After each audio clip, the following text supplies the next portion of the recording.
I think storytelling in the age of AI is going to become more important than ever before. As I've talked about, I've got this theory that in the short term, a lot of marketers, a lot of brands, a lot of agencies are going to commit what I call AI obesity or marketing obesity, and that they're going to use AI as an easy button, scale at speed and cost efficiently.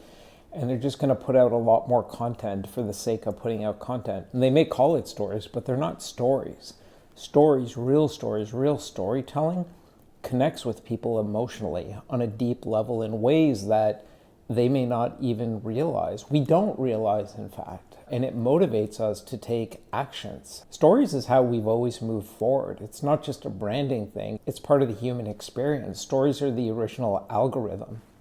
So I think stories over the last 10, 15 years, as we've increasingly become digital centric, both in terms of most every facet of our lives, but especially from a marketing point of view, from a content point of view, we have served the algorithms of the online platforms. And that has diminished storytelling's place. It's been put in the back seat, if you will.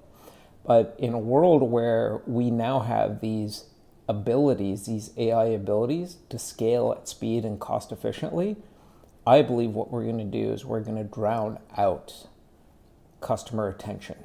So we live in a world where we could create infinite content, but it's competing for very limited human attention.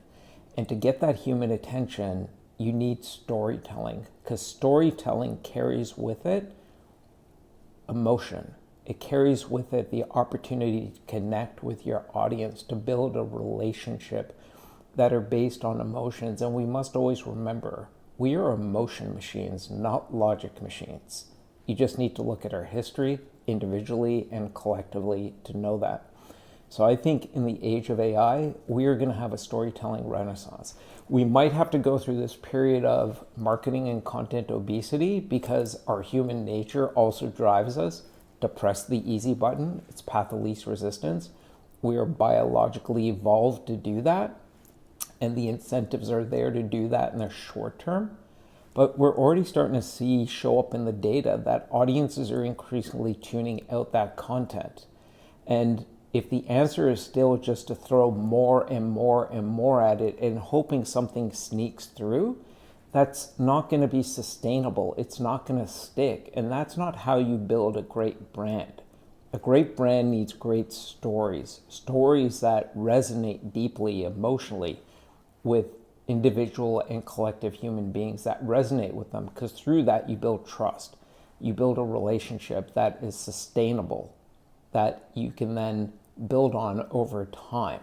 It becomes a foundation for that relationship. So I think storytelling is going to go through a trough of disillusionment like it's been in for the last 10 or 15 years. We are going to be overwhelming audiences with marketing and content obesity, and the way through is going to be storytelling. It's going to be the bat signal to see through the noise of that marketing and content obesity, and I believe storytelling, it will once again be in the driver's seat.